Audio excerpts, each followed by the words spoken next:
Hello everyone, कैसे हैं आप लोग। आई एम अभिषेक सक्सेना और बच्चों हमने चालू कर दिया था नया chapter that is atoms and molecule. तो आज हमारा है second lecture about atoms and molecule. तो बच्चों लास्ट लेक्चर में हमने डिस्कस किया था about the history how atom word came. ठीक है बच्चों, तो आज के लेक्चर में हम स्टार्ट करने वाले हैं लॉ ऑफ केमिकल कॉम्बिनेशंस। तो लॉ ऑफ केमिकल कॉम्बिनेशंस किसने बताया हमको, कौन से साइंटिस्ट ने दिया है?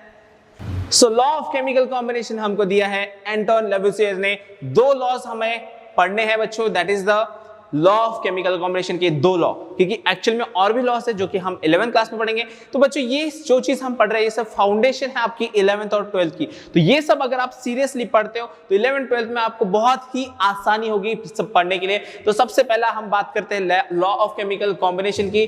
लॉ ऑफ केमिकल कॉम्बिनेशन मतलब केमिकल्स जब कंबाइन करेंगे तो क्या धमाल करेंगे, तो हम भी धमाल करते हैं जल्दी से। सो law of chemical combination It was experimentations by Lavoisier and Joseph Proust। तो ज्यादातर हमारा फेमस नाम हम लेवोसियर का लेते हैं, लेकिन लेवोसियर के साथ में एक और साइंटिस्ट का नाम लिया जाता है दैट इज प्राउस्ट। और बच्चों ध्यान में रखना है कि हम एक एक साइंटिस्ट का नाम लेते हैं हर जगह, लेकिन एक साइंटिस्ट कोई बड़ा इन्वेंशन नहीं करता, उनके साथ उनके छोटे छोटे लोग और भी बहुत सारे होते हैं, लेकिन एक का ही हम नाम लेते हैं। जैसे लेवोसियर है एंड प्राउस्ट का हमने यहां पे लिया, किस लिए? लॉ ऑफ केमिकल कॉम्बिनेशन के लिए, कि लॉ ऑफ केमिकल कॉम्बिनेशन इन दोनों साइंटिस्ट ने हमें दिया। अब बारी आती है कि ये दो लॉ कौन से हैं। ये दो लॉ है हमारे पास में, लॉ ऑफ कंजर्वेशन ऑफ मास, मतलब कि क्या है उसका मतलब तो आगे देखेंगे। पहला लॉ हमें इन्होंने बताया law of conservation of mass, second हमें इन्होंने बताया लॉ ऑफ कांस्टेंट प्रोपोर्शन। तो बच्चों ये दोनों लॉ हमारे केमिकल रिएक्शंस के लिए बड़े ही इंपॉर्टेंट है। आपको ध्यान में रखना होगा कि ये जो केमिकल लॉज है या लॉ ऑफ केमिकल कॉम्बिनेशन है, मतलब कि दो सब्सटेंस कैसे कंबाइन करते हैं या उनकी प्रॉपर्टीज किस तरीके से बिहेव करेगी या केमिकल रिएक्शन कैसे होगी। सिंपल वर्ड्स में मैं बोलूंगा कि कोई सब्सटेंस केमिकल रिएक्शन करता है तो वो कैसे करेगा, ये चीजें इन दो लॉ ने एक्सप्लेन की और ये दोनों लॉ एक्सपेरिमेंटली प्रूवन है। देखो इसके पहले हमने जो हिस्ट्री देखी एटम की वो एक्सपेरिमेंट नहीं था, वो सिर्फ दिमाग की सोच थी, एक फिलोसॉफी थी, लोगों का मानना था कि एटम वैसा होगा। लेकिन ये जो दो लॉ है, this two laws are very very important, और इन दोनों लॉ को समझ लिया तो फिर लाइफ झिंगा लाला है ना पढ़ाई कर डाला तो लाइफ झिंगा लाला, right. So here law of conservation of mass and law of constant proportion को देखते हैं वन बाय वन, होता क्या है इसमें। सो law of conservation of mass, word से समझो पहले कि कंजर्वेशन का मतलब क्या होता है। कंजर्व करना मतलब सेव करना, बचाना। यहां पे क्या बचाएंगे हम? केमिकल रिएक्शन तो ब्लास्ट करवाती है, रिएक्शन अलग अलग एक्सपेरिमेंट करवाती है, उसमें हम क्या बचाएंगे? तो होता क्या है, law of conservation of mass, mass means quantity of matter या अमाउंट ऑफ मैटर। तो कोई भी मैटर को अगर हम कंजर्व करना चाहते हैं, उसको हम बचाना चाहते हैं, तो उसको हम लॉ ऑफ कंजर्वेशन ऑफ मास बोलेंगे। जैसे कि अगर मैं आपको सिंपल वर्ड्स में बोलूं कि अगर मैं मैं नहीं दूंगा, अगर आप मुझे अब मैंने बहुत दे दिया इतने लेक्चर में, अगर आपने मुझे चॉकलेट दे दी तो आप क्या इमेजिन करोगे? कभी ना कभी मैं भी आपको चॉकलेट दे दूं, राइट? ऐसा ही इमेजिन करोगे, मतलब जितना आप मुझे दोगे उतना तो कम से कम आपको वापस चाहिए होगा। यही है हमारा लॉ ऑफ कंजर्वेशन ऑफ मास, मतलब कि अगर कोई सब्सटेंस केमिकल रिएक्शन करता है तो जितना हमने लिया, जैसे कि मैंने अगर 10 किलो लिया होगा तो प्रोडक्ट मतलब जो बनने वाला है वो भी 10 किलो बनेगा, नहीं तो नहीं, मतलब कि पूरे गड़बड़ हो जाएगी। मतलब जितना हमने ऐड किया उतना ही बाहर निकलना चाहिए। Input is equals to output, LHS is equals to RHS। किया ना मैथ्स में, LHS मतलब left hand side is equals to right hand side. और सर फिर से केमिस्ट्री से मैथ्स में चले गए, तो चलो वापस केमिस्ट्री में आते हैं, पढ़ते हैं statement law of conservation of मास का। हमारा स्टेटमेंट है law of conservation of mass states that mass can neither be created nor destroyed। इसका मतलब है बच्चों कि मास कभी भी बनाया नहीं जा सकता, ना ही उसको डिस्ट्रॉय किया जा सकता है। क्या प्यारा सा सेंटेंस, मतलब I like it. So mass can neither be created, कोई भी सब्सटेंस, ये पेन है ना, तो मैं इसको बना सकता हूं, मतलब मेरे हाथ में कोई जादू नहीं है बच्चों, आबराकडाबरा पेन बना दे, पेन नहीं बनेगा। मतलब कि I can not create it and I can not destroy. खा लूंगा इसको, डिस्ट्रॉय खा लिया तो डिस्ट्रॉय हो जाएगा ना, अरे बेटा डिस्ट्रॉय नहीं होगा, पेट के अंदर जाएगा, कुछ और बनाएगा। डिस्ट्रॉय नहीं होता। कोई भी सब्सटेंस हम बना नहीं सकते, ना ही हम उसको डिस्ट्रॉय कर सकते। सिर्फ होता क्या है, एंड किस चीज में, अब देखो जो भी चीज हो रही है हम उसको केमिकल रिएक्शन की बात करें, other than chemical reaction, is it possible to destroy a substance? Is it possible to create a substance? क्या हम किसी चीज को बना सकते हैं? क्या हम किसी चीज को डिस्ट्रॉय कर सकते हैं? मुझे कमेंट में बताना। जादू टोना हम यहाँ पे नहीं करेंगे, हम केमिस्ट्री पढ़ रहे हैं बच्चों। तो इस तरीके से अगर हम केमिकल रिएक्शन करते हैं, मैं इस डायग्राम से क्या बताना चाहता हूँ कि अगर हम कोई केमिकल रिएक्शन करते हैं बच्चों, तो केमिकल रिएक्शन में आपने जितना केमिकल लिया होगा उतना ही केमिकल वापस मिलेगा। जितना केमिकल लिया है उतना ही वापस मिलेगा। लॉ ऑफ कांस्टेंट प्रोपोर्शन को थोड़ा हट के समझते हैं। So our point is law of conservation of mass. Okay, इसमें होता क्या है, अगर मैंने दो सब्सटेंस ले लिए, मतलब कि मैंने A को M के साथ मिला दिया, A को मैंने M के साथ मिला दिया, तो व्हाट विल हैपन? अब देखो बच्चों, जब भी रिएक्शन होती है तो कुछ नया बनता है, कुछ नया सब्सटेंस बनेगा। A और M मिलके कुछ नया प्रोडक्ट बनाएंगे। सपोज वो बनाते हैं, इसको बनाएंगे प्रोडक्ट, सपोज P बनाते हैं। वो उन्होंने P को बना दिया, तो होगा क्या, जितना मैंने A और M लिया था, सपोज मैंने A लिया था 10 kg, ठीक है, मैंने A लिया 10 kg और मैंने M को लिया है सपोज 20 kg, ज्यादा ले लिया है ना, 20 kg, बड़ा हो गया वो 20 kg। तो जो मेरा प्रोडक्ट बनेगा, वो प्रोडक्ट जितना आप लेंगे इनपुट, उतना ही आउटपुट करना पड़ेगा। तो आपका आंसर आएगा, तो P कितना मिला, आपको क्वेश्चन में पूछा जाएगा how much P is obtain, कितना P मिलता है, तो P मिलता है 30 kg। क्यों मिला बच्चों? हमने law of conservation of mass apply किया। इसके बेसिस पर आपको न्यूमेरिकल्स पूछे जाते हैं कि कोई भी सब्सटेंस अगर कंबाइन करता है, मतलब जितना इनपुट है उतना आउटपुट रहेगा बच्चों। जितना हम खाएंगे उतना हम निकालेंगे, ऐसा ही समझ लो कि जितना हम केमिकल लेंगे, मतलब केमिकल्स हम जितना लेते हैं उतना हम केमिकल्स हमें यूज करना होता है। Will take example with a chemical reaction. हम एक केमिकल रिएक्शन का एग्जांपल लेते हैं, बड़ा प्यारा सा छोटा सा एग्जांपल लेके देखते हैं। पहला एग्जांपल मैं लेता हूं बच्चों आप लोगों के लिए कि मुझे वाटर बनाना है। तो वाटर कैसे बनेगा? H2 hydrogen gas plus oxygen gas, और प्रोडक्ट मिलेगा मुझे वाटर H2। अब बच्चों आपने इनके मासेस के बारे में पढ़ा है, वैसे तो हम मासेस के बारे में इस चैप्टर के एंड में पढ़ेंगे, लेकिन होता क्या है इसमें कि हमने हाइड्रोजन लिया और ऑक्सीजन लिया। एक हाइड्रोजन के एटम का मास होता है 1, सो इसीलिए हमारे पास हाइड्रोजन कितना हुआ देखो बच्चों, 2 हाइड्रोजन है तो 2 इंटू हाइड्रोजन करना पड़ेगा मुझे। यहाँ पे एक हाइड्रोजन का मास 1 है, सो 2 इंटू 1 दैट इज कितना आ गया, 2 ग्राम। हाइड्रोजन का मास हो गया 2 ग्राम। अब ऑक्सीजन के लिए सेम सॉल्व करते हैं, सो दैट इज 2 ऑक्सीजन। लेकिन बच्चों अब इसको हमें बैलेंस भी करना होता है, देयर इज सम बैलेंसिंग कि यहाँ पे तो 2 ऑक्सीजन है, यहाँ पे तो 1 ऑक्सीजन है, ऐसा नहीं चलेगा। उसको बैलेंस करने के लिए हम यहाँ पे हाफ अप्लाई करते हैं, हाफ। इसको मुझे हाफ से भी मल्टीप्लाई करना पड़ेगा, तो ये क्या हो जाएगा, 2 कैंसिल, सिर्फ O बचेगा।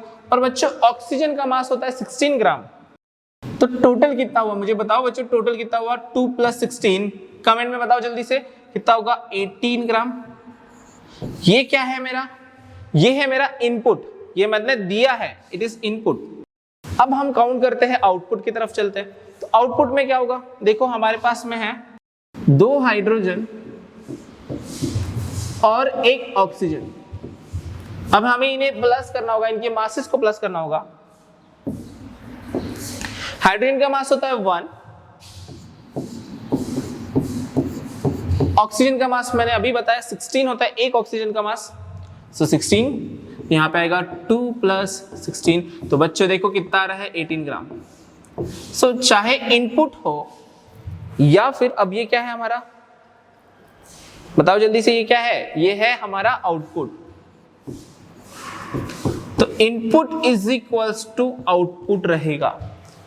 This example is very simple example. Now I will tell you another example.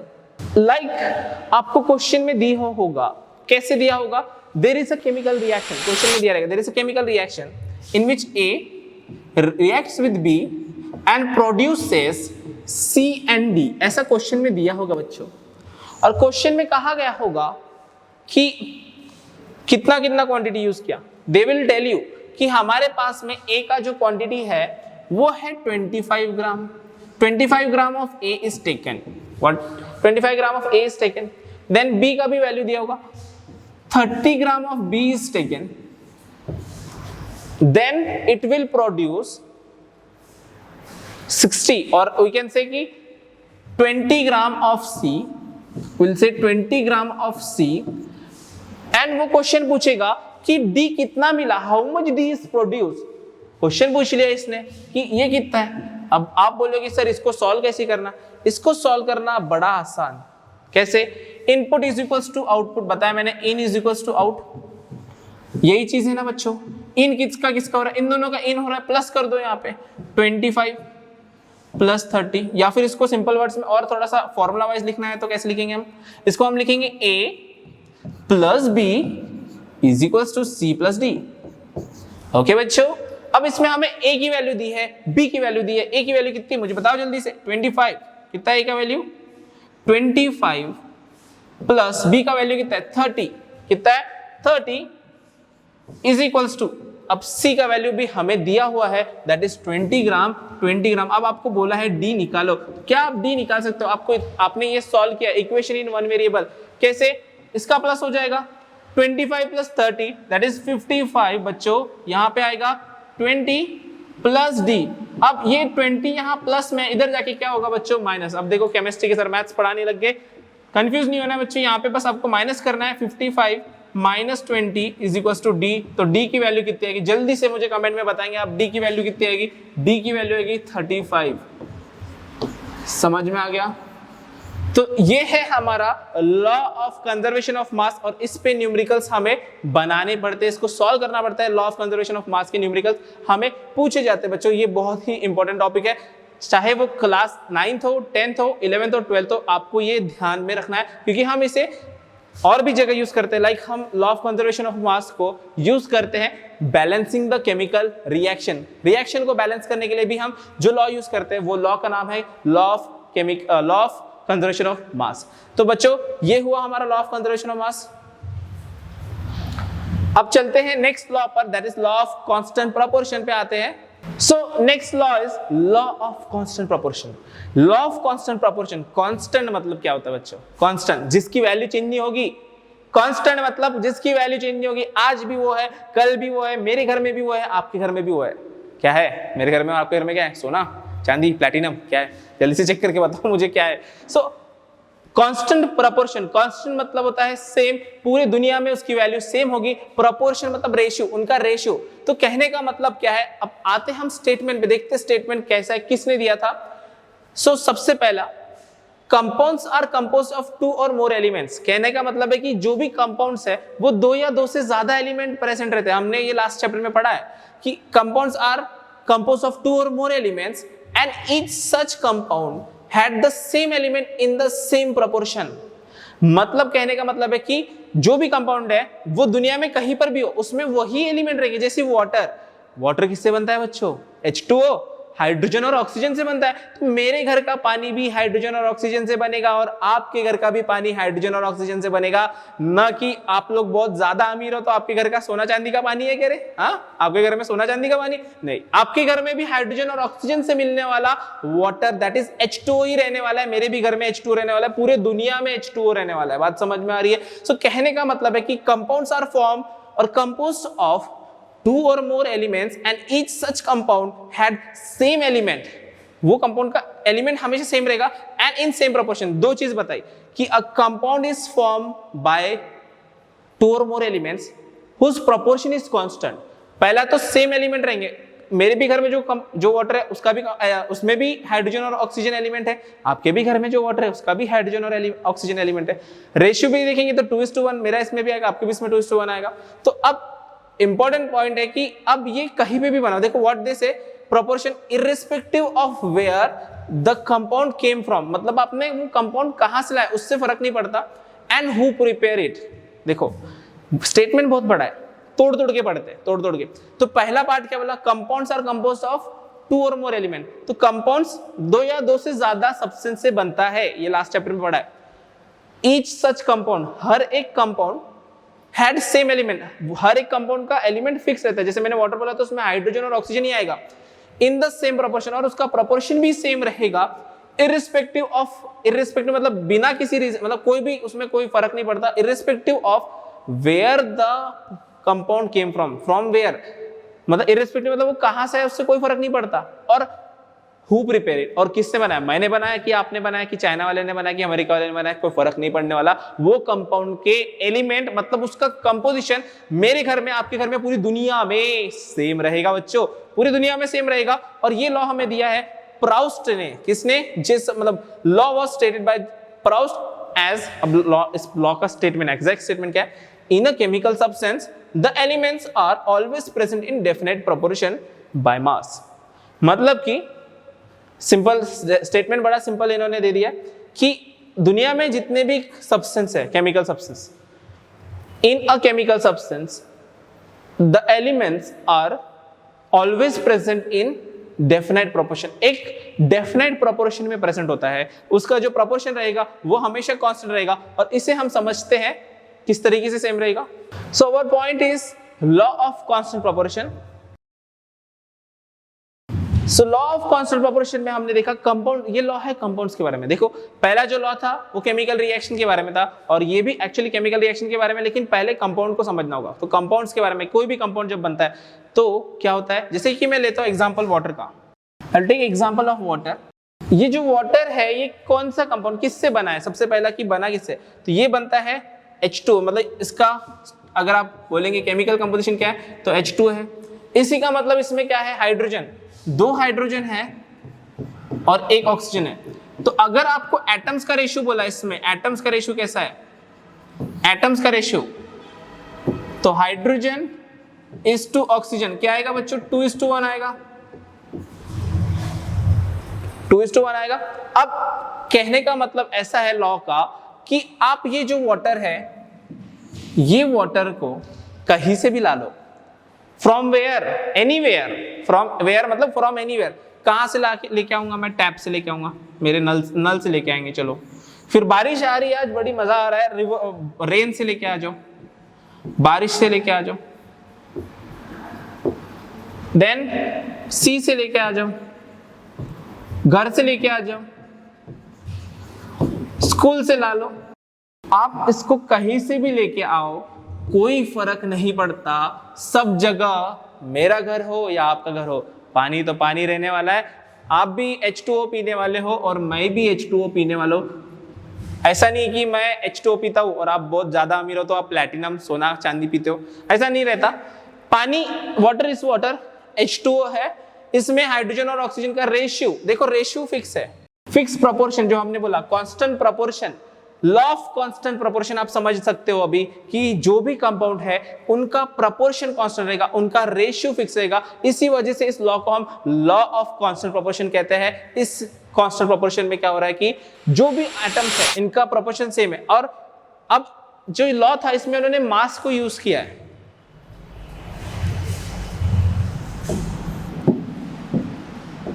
इस लॉ में हमने मास को यूज किया है। तो अगर मैं वाटर के मास की बात करूं H2O की, तो इसमें 2 हाइड्रोजन है और 1 ऑक्सीजन है, तो इनका मासेस अगर आप रेशियो लेना चाहते हो, मास का रेशियो सी, तो हमें हाइड्रोजन का मास यूज करना पड़ेगा।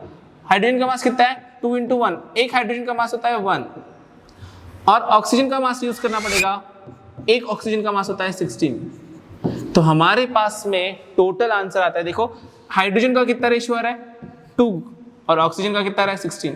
तो अगर आप इसका रेशियो लोगे, किसका, 2 और 16 का, किसका किसका रेशियो बच्चों, वो हाइड्रोजन इज टू ऑक्सीजन, देखो हाइड्रोजन का 2 आया, ऑक्सीजन का 16 आया। तो रेशियो कैसे लेते हैं आप लोग, रेशियो लेते हैं इन दोनों का, हाइड्रोजन इज टू ऑक्सीजन लेना है मुझे, तो क्या आएगा 2:16, इसी का मतलब क्या होगा 1:8। तो बच्चों अगर मैं मास से ले रहा हूं, किससे लिया मैंने, ये बाय मास है, ये ratio by mass, so your answer should be 1:8। इस तरीके से हम और भी एग्जांपल्स देख सकते हैं, जैसे कि तो जैसे मैं लेता हूं कार्बन डाइऑक्साइड CO2, इसमें कार्बन और ऑक्सीजन का एटम का रेशियो, देखो मैंने 2 रेशियो बताया, एक एटम का रेशियो बताया और दूसरा रेशियो मैं बता रहा हूं मास का। अगर सिर्फ एटम का रेशियो बोले तो बड़ा सिंपल है, कैसे देखो, कैसे आएगा, कार्बन और ऑक्सीजन का कितना है, तो कार्बन कितना है इसमें 1 है, ऑक्सीजन कितना है 2, तो इसका आंसर आएगा 1:2, बड़ा सिंपल है। लेकिन अगर मास का बोला है तो आपको एटॉमिक मासेस पढ़ने पड़ेंगे, जो कि हम इस चैप्टर में पढ़ने वाले हैं, एटॉमिक मास क्या होता है। बट फिलहाल के लिए आप समझिए कि मैं कार्बन और ऑक्सीजन का रेशियो लेना चाहता हूँ मास के बेसिस पे। तो ऑक्सीजन कितने बच्चे, 2 ऑक्सीजन है, 2 ऑक्सीजन है, कार्बन कितना है 1 है। अब हमें क्या करना होगा, हमें कार्बन का मास लेना होगा, और एक कार्बन का मास होता है 12, तो 12 × 1 is 2। ऑक्सीजन का मास कितना होता है बच्चों, 16 होता है, अभी मैंने बताया 16 × 2, तो इसका मास कितना आ जाएगा, देखो कितना आएगा, ये आएगा 12 × 32। अगर आप इसको और सॉल्व करते, इसको डिवाइड करते, तो हमारा आंसर क्या आएगा, देखो ये 2 से डिवाइड होता है तो 6:16 बन सकता है, या इसको मैं और डिवाइड करता हूं 2 से, तो ये आएगा 3:8। तो ये हमारा फाइनल रेशियो रहेगा। एंड इस रेशियो में हम समझ सकते हो कि मास का रेशियो अलग आएगा। मास का रेशियो देखो क्या आ रहा है, 3:8, मास का रेशियो आ रहा है 3:8, और एटम का रेशियो आया 1:2। तो रेशियो बाय एटम है या रेशियो बाय मास, वो आपको समझना होगा, क्वेश्चन में दिया रहेगा। ठीक है बच्चों, तो that is the law of constant proportion. So आज के लेक्चर में बच्चों हमने लॉ ऑफ केमिकल कॉम्बिनेशंस के बारे में देखा, जो कि हमें लेवोसियर और प्रॉस्ट ने दिया। पहला लॉ है law of constant proportion, law of conservation of मास, दूसरा है लॉ ऑफ कांस्टेंट प्रोपोर्शन। इन दोनों लॉस को आपको समझना है, इनका स्टेटमेंट समझना है, और इनके क्वेश्चंस, मतलब इससे रिलेटेड कुछ क्वेश्चंस आ सकते हैं, बन सकते हैं, आपको वो सॉल्व करना है। ठीक है बच्चों, तो नेक्स्ट लेक्चर में हम डाल्टन्स एटॉमिक थ्योरी स्टार्ट करेंगे। तो मिलते हैं हम लोग नेक्स्ट वीडियो में।